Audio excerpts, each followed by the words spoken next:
Diary, hello. It is the beginning of June 2024 and I'm relatively excited to say that I'm about to unpack a used hard drive. Now, if you've been following along, you'll know that I've recently sold my QNAP TS673 NAS, network attached storage. It was a bit of a sad day because I built the system by hand and I put all the best bits into it and sold it for, a huge loss. Anyway, I think I've developed what I call storage angst, in the sense that that device has gone, and now, until I architect the new solution, which is still coming, I'm without an easy, always available backup solution. So I've been investigating buying either at auction or on Amazon cheaper hard drives. And what did I find? I am absolutely gobsmacked to find that I found that on Amazon you can buy refurbished hard drives, and this is one of them. So let's do the unboxing, shall we? And I'm going to tell you the interesting situation. So this is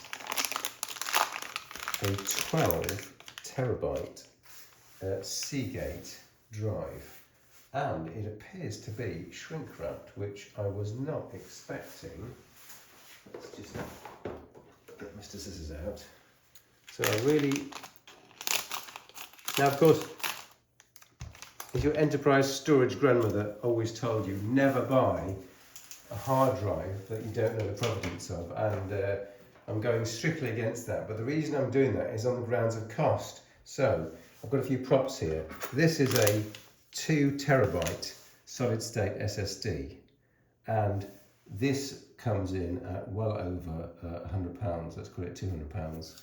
This is a 12 terabyte Seagate drive, an enterprise level drive, and this costs several £100, at least it would do. But on Amazon I've managed to find this refurbished drive for only about £120. Now I did look at another drive which was the same capacity, 12 terabytes, for under £100. That was just crackers. That was a refurbished, effectively, IBM or HGST drive. HGST having bought the IBM drive facility many years ago now, in fact, so I shouldn't say IBM drive. So the HGST, the Hitachi drive, was 12 terabytes for something like £80. It's just a bonkers amount of storage. So this will be 2 terabytes, say, for £200. And if you need like 10 terabytes worth of storage, then it really isn't going to cut it to put these put these drives together. Even if you could in a RAID chassis, I mean, you're going to be spending, over £1,000 on the deal. So this would seem to be a cheap solution. So the next thing I'm going to do, I've got my trusty, quite old now, it's been at least 5 years old, Orico dock, a power supply, a USB-C cable, and I'm going to put this drive in and let's check what we've actually bought in terms of, so what does the smart analysis show? Okay, part 2. So I have the disk connected. So this is the 12 terabyte, just over 100 GBP, reconditioned it claims drive from Seagate that I got from Amazon UK. Now it's connected in the following way. It's connected via a portable SATA connector with a separate power supply. If you've got a 2.5-inch drive, these connectors can be bus powered from the USB. So it comes into this Thunderbolt dock, and from the Thunderbolt dock we're going to connect it to this Windows server computer, which you can't see, I'll just point that out. So the drive comes into this Thunderbolt dock via a 10 gigabit per second USB connection, and then out via a Thunderbolt, there's a Thunderbolt 4 cable plugged into a Thunderbolt 3 dock with a Thunderbolt 4 interface here. So effectively it must be negotiating Thunderbolt 3 speed into the Minis Windows server computer. So that's the physical connection, and the first thing I'd like to say is that this disk is making seeking noises, I would call it, every few minutes, which is extremely troubling. Now, normally when you buy a hard drive, if it's a brand new drive, maybe the drive electronics or firmware does something different in the first couple of hours of operation. I don't know that for a fact, but that could be my rationale for this constant seeking. So every couple of minutes, ironically on camera right now, it isn't making that noise, but every couple of minutes when there's no activity to it, there we go again. Okay, it's doing it now.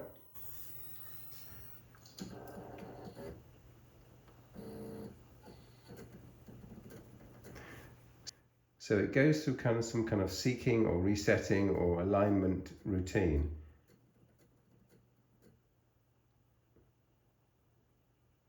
That does not sound good to me. That sounds like some sort of drive that's doing a kind of alignment or a reset and not working very well.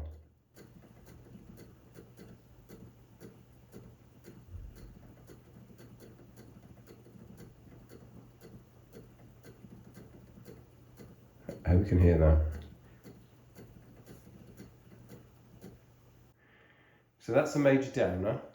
I've never had that on any hard disk I've ever owned before, and I've owned more than 100. So that sound normally means something's not right. Let's ignore that fact and let's go into part 3, which is what do the smart analysis say? So let's continue.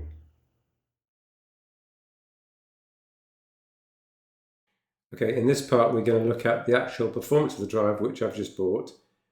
First of all, I just wanted to show you that I've started my tried and trusted Total Commander program.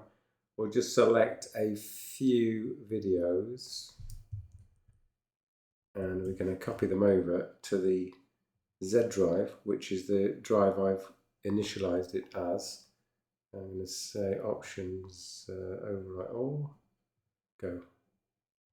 So you see we're getting about, again this is via a regular Windows program, about 230, 240 megabytes per second. So that's a pretty correct speed for a copy. I don't know if you can hear the fact, but whilst it's copying, the mad repetitive seeking stops. So whilst it's doing the copy, the drive sounds perfect. And let's stop the copy. We'll finish the copy.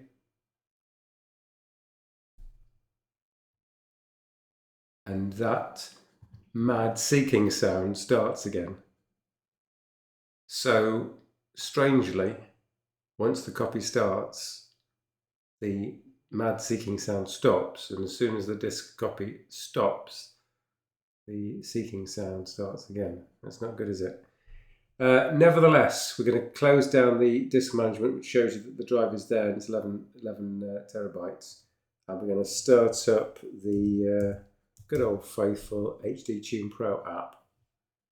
And we've just selected the drive in question. And these are the smart readouts from the drive. So you see that the start-stop count is now up to 9. And that's correct. So this drive has only been stopped and started 9 times. So it's a brand new drive.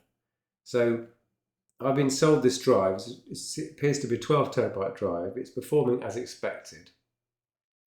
The only thing that's wrong with it, which is kind of major, is that when the drive isn't being utilized, every minute or so, it starts this mad seeking routine, or kind of feels like it's trying to reset or something like that, which just doesn't sound healthy. So I think what I'm going to do is the logical thing, since I'm an Amazon Prime customer, I can order a second drive.